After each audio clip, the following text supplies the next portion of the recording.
Hello students, in continuance of Contract Act, today we are going to discuss here proposal.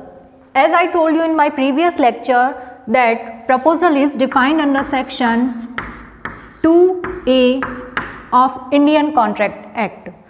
Today we will discuss here two things about proposal. First of all, what is the proposal, and the second thing is essential elements of proposal. तो आज हम proposal के बारे में यानी प्रस्ताव के बारे में पढ़ेंगे और मैंने अपनी लास्ट क्लास में ये बताया था कि प्रपोजल को सेक्शन 2A में डिफाइन किया गया है।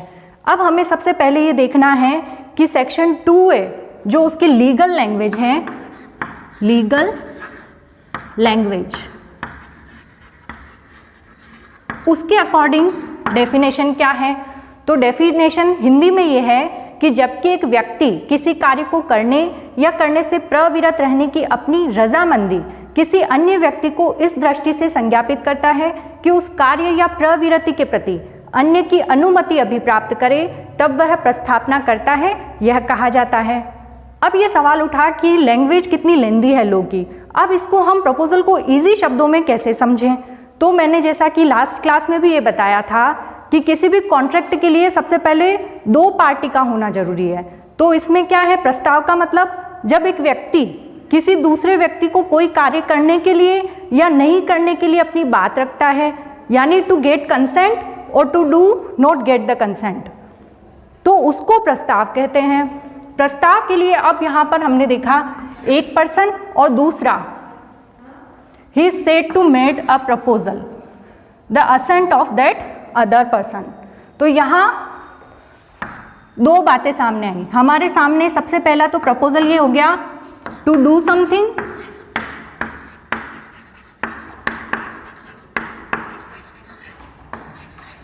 और टू रेस्ट्रेन,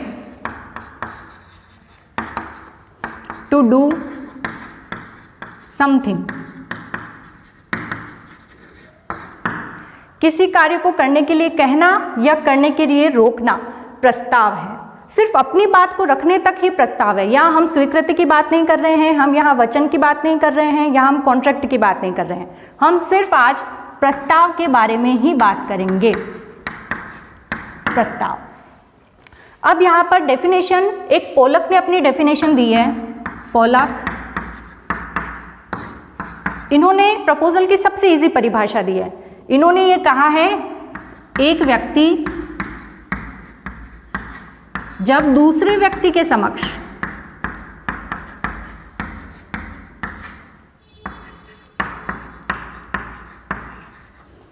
किसी कार्य को करने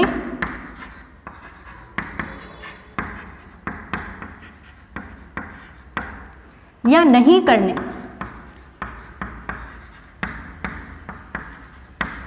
की बात रखता है, तो वह प्रस्ताव है। तो लीगल लैंग्वेज में सेक्शन 2A की डेफिनेशन थोड़ी डिफिकल्ट लगती है, लेकिन जब उसको टुकड़ों में पढ़ते हैं, छोटी छोटी बातों को बना करके पढ़ते हैं, तो वह इजी हो जाती है। और सबसे इजी डेफिनेशन है वो पोलक ने दी है। इसके बाद हमें ये देखना है कि प्रपोजल के एसेंशियल एलिमेंट्स क्या हैं।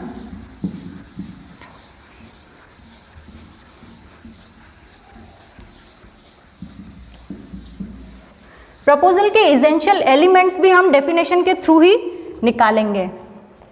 जैसे प्रपोजल का फर्स्ट एलिमेंट आता है to parties.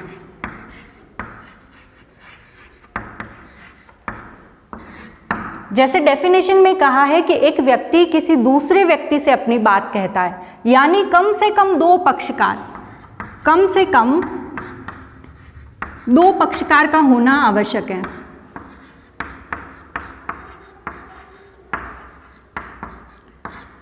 At least two parties.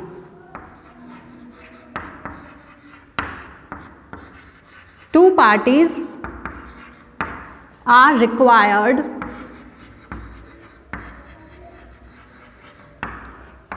to make a proposal।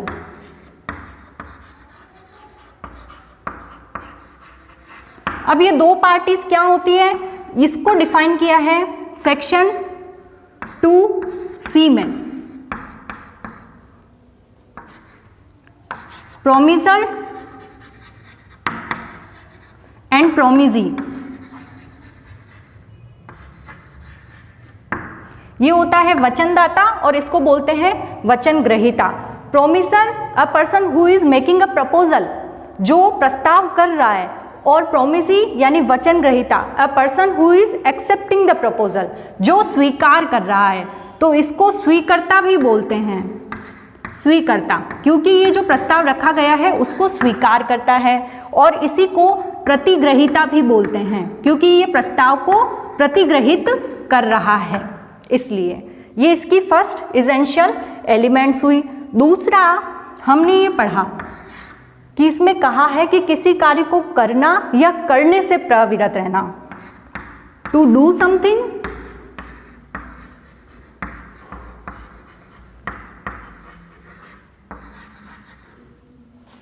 और टू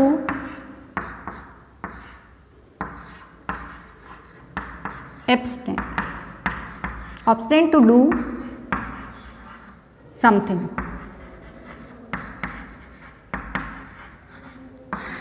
इसको उदाहरण के थ्रू समझिए। किसी कार्य को करना कैसे होता है, जब एक व्यक्ति ने ये कहा, ए ने बी से कहा कि मैं अपनी स्कूटी तुम्हें 20,000 में बेचना चाहता हूँ। ये जो उसने कहा है ये टू डू समथिंग, करने के लिए, कि मैं अपनी स्कूटी तुम्हें बेचना चाहता हूँ। और दूसरा है कि नहीं करने के लिए या करने से रोकने के लिए।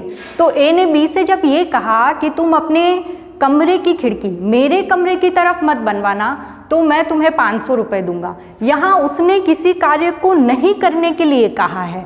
तो ये जो प्रविरति है ये भी प्रस्ताव के अंदर आती है, यानी किसी कार्य को करने के लिए कहना और किसी कार्य को करने से रोकने के लिए कहना, दोनों बातें प्रस्ताव के अंदर आती है। तो ये भी इसका दूसरा एसेंशियल एलिमेंट हुआ। तीसरा आता है इसमें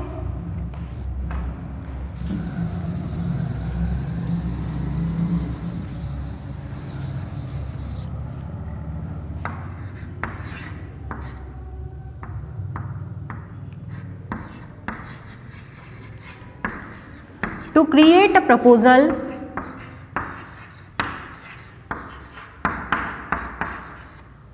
with legal intention।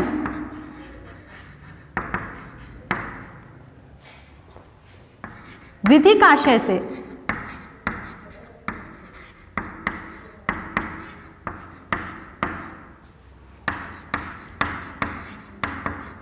संबंध सृजित करने के लिए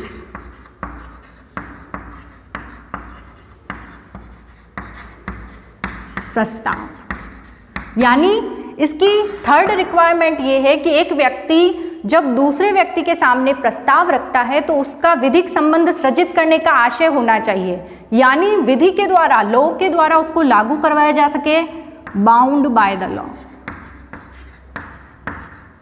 विधि के द्वारा उसको बद्ध करवाया जा सके, तब प्रस्ताव सफल होता है। तो ये उसकी तीसरी कंडीशन है। तो इसकी फर्स्ट कंडीशन हो गई, दो पार्टीज होनी चाहिए, यानी कम से कम दो पक्षकार होने चाहिए। दूसरा, किसी कार्य को करने या नहीं करने के लिए प्रस्ताव होना चाहिए। और तीसरा, विधिक संबंध सृजित करने का आशय होना चाहिए। इसमें एक लीडिंग केस आता है बेलफोर वर्सेस बेलफोर। इस वाद में क्या होता है कि पति पत्नी बाहर कहीं घूमने के लिए जाते हैं और पत्नी वहां बीमार पड़ जाती है। तो पति ये कहता है कि मैं घर लौट करके तुम्हें इलाज के लिए वहां से पैसे भिजवाऊंगा। लेकिन जब पति अपने घर चला जाता है तो वह अपनी पत्नी को इलाज के लिए पैसे नहीं भिजवाता है। यहाँ पत्नी ने अपने पति के खिलाफ ब्रीच ऑफ कॉन्ट्रैक्ट यानी संविदा भंग करने का वाद दायर किया, लेकिन न्यायालय ने कहा कि ये पारिवारिक करार है, यहाँ पक्षकारों का विधिक संबंध सृजित करने का आशय नहीं था, तो ये कोर्ट द्वारा बाउंड नहीं है। क्योंकि मैंने अपने लास्ट लेक्चर में भी ये बताया था कि फैमिली एग्रीमेंट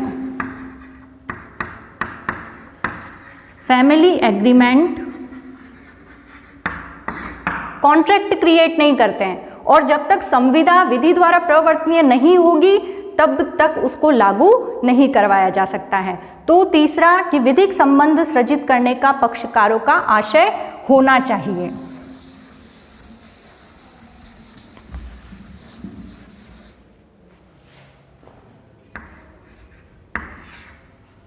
फोर्थ पॉइंट, प्रस्ताव की शर्तें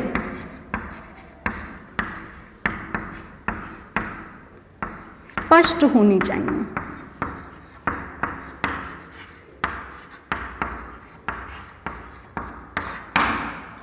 ये जो इसका एसेंशियल एलिमेंट है, इसको हम कॉन्ट्रैक्ट एक्ट की सेक्शन 29 के साथ पढ़ेंगे, जो ये कहती है कि जो करार विधि द्वारा प्रवर्तनीय नहीं होते हैं उन्हें विधि द्वारा लागू नहीं करवाया जा सकता है और ऐसे करार शून्य करार होते हैं।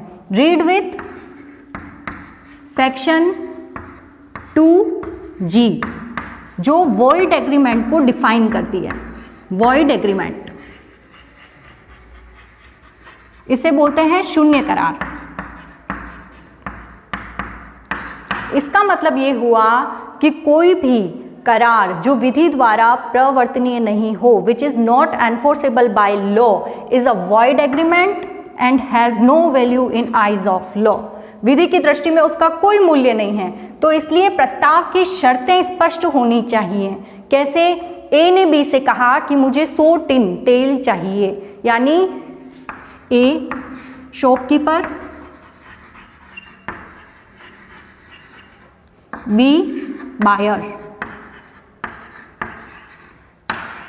शॉपकीपर से बायर ये कहता है कि 100 टिन ऑफ ऑयल,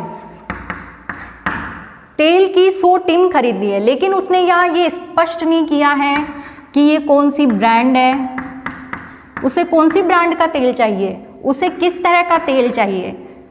जैसे हो सकता है ना, सरसों का तेल, नारियल का तेल, मूंगफली का तेल। तो यहाँ उसने किसी भी तरह की रिक्वायरमेंट को पूरा नहीं किया है। उसने स्पष्ट नहीं किया है कि उसको किस तरह का जो ऑयल है वो परचेज करना है। तो ऐसी कंडीशन में प्रस्ताव की शर्तें स्पष्ट नहीं है, और अगर शॉपकीपर बायर को ऑयल नहीं देता है तो बायर सूट फाइल नहीं कर सकता है कॉन्ट्रैक्ट को लागू करवाने के लिए, क्योंकि उसने खुद से ही अपनी तरफ से शर्तों को स्पष्ट नहीं किया है। अब इसका अगला पॉइंट ये आता है कि प्रस्ताव की संसूचना आवश्यक है।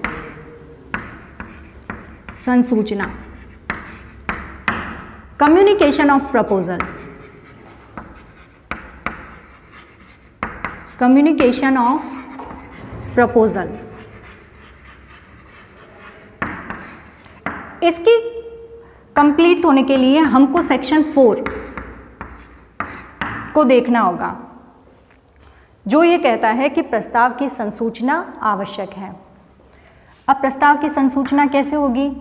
2 पक्षकार हैं, तो ए ने अगर बी से कोई बात की है तो वह जब तक बी के नॉलेज में नहीं आती है तब तक वह प्रस्ताव नहीं है। यानी जिस व्यक्ति से प्रस्ताव किया गया है उस व्यक्ति को ये पता होना चाहिए कि ये बात मुझसे कही गई है, तभी वह प्रस्ताव बनता है। इसका एक लीडिंग केस है लालमन शुक्ल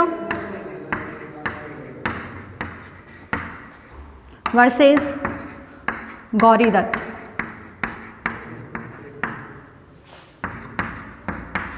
लालमन शुक्ला वर्सेस गौरी दत्त। ये एक पुराना सूट है। इसमें ये हुआ था कि इसमें एक व्यक्ति का भतीजा घर से भाग गया और उस व्यक्ति ने अपने मुंशी से ये कहा कि वह उसके भतीजे को ढूंढ कर लेकर आए।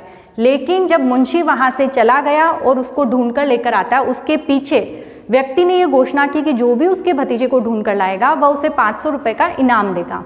तो इस सिचुएशन में उसको मुंशी ढूंढ करके लाता है और मुंशी ये क्लेम करता है कि अब वो 500 रुपये मुझे दिलवाए जाएं। तो कोर्ट ये कहता है कि प्रपोजल आपके जाने के बाद दूसरे लोगों से रखा गया था, प्रपोजल आपको नॉलेज में ही नहीं था, इसलिए इस प्रपोजल की संसूचना यानी communication of proposal is not completed and it is not enforceable by law.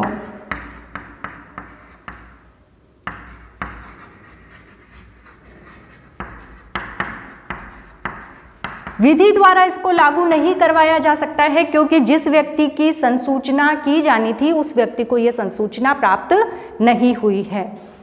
इसके बाद एक पॉइंट है प्रस्ताव और प्रस्ताव के लिए आमंत्रण। ये दोनों टर्म्स अलग अलग हैं। प्रस्ताव को सेक्शन 2A में डिफाइन किया है, जबकि प्रस्ताव के लिए आमंत्रण को कहीं डिफाइन नहीं किया गया है। Define nowhere. दूसरा, इसमें एक व्यक्ति दूसरे व्यक्ति से अपनी कोई बात कहता है कि तुम ऐसा करो या तुम ऐसा नहीं करो। इसमें ये होता है कि दोनों व्यक्ति अपनी अपनी तरफ से बात रखते हैं और उसके बाद वो सिर्फ एक प्रस्ताव के लिए आमंत्रण हो जाता है। कैसे? जैसे हम किसी शॉप पर कोई सामान खरीदने के लिए जाते हैं तो हम दुकानदार से उसकी प्राइस पूछते हैं और वो हमें उसकी प्राइस बताता है। तो इसका मतलब ये नहीं होता है कि प्राइस पूछने से और बताने से प्रपोजल क्रिएट हो गया है या हमने उसको खरीदने के लिए प्रस्ताव रख दिया है या उनकी ओर से हमें बेचने के लिए प्रस्ताव आया है। ये सिर्फ एक प्रस्ताव के लिए आमंत्रण है कि जो मूल्य दुकानदार ने हमें बताया है उस मूल्य पर हम उस चीज़ को खरीदें या नहीं खरीदें। तो ये इन दोनों में बेसिक डिफरेंस होता है। इस तरीके से आज हमने सबसे पहले ये देखा मीनिंग ऑफ प्रपोजल, मीनिंग। दूसरा इसका देखा हमने एलिमेंट्स क्या होते हैं, एलिमेंट्स। तो एलिमेंट्स में मैंने बता दिया है कि दो पक्षकार होते हैं, विधिक संबंध सृजित करने का आशय होना चाहिए, किसी कार्य को करना या नहीं करने के लिए बात होनी चाहिए, प्रस्ताव और प्रस्ताव के लिए आमंत्रण एक नहीं होता है और प्रस्ताव की संसूचना भी आवश्यक होती है। और अब अपनी अगली क्लास में अब प्रपोजल के काइंड्स को अपन देखेंगे। Thank you.